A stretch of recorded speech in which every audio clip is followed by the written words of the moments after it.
The paintbrush allows you to paint in Photoshop.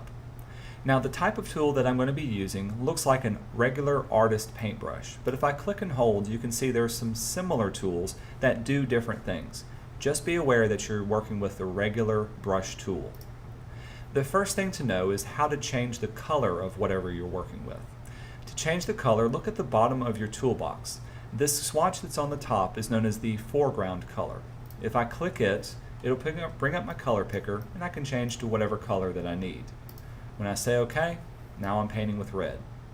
Additionally, you can open your swatches palette and pick and choose from the pre-made swatches that are within there.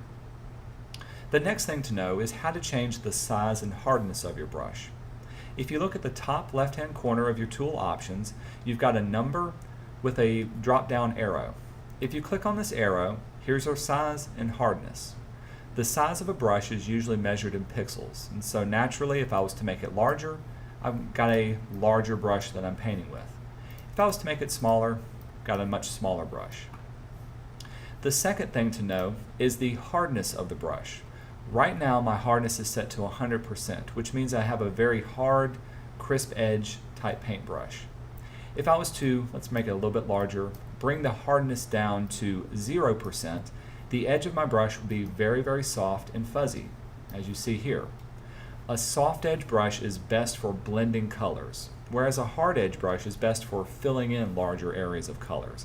Both of them are kind of different based on what you need. The final thing you'll need to know about the basics of using this brush is the opacity that you're working in. By default, the opacity should be set to 100%. Let's bring up my hardness and give us a little bit bigger area. I'll delete it away. So when I'm painting at 100%, that means I'm painting at 100% of whatever color that I've chosen.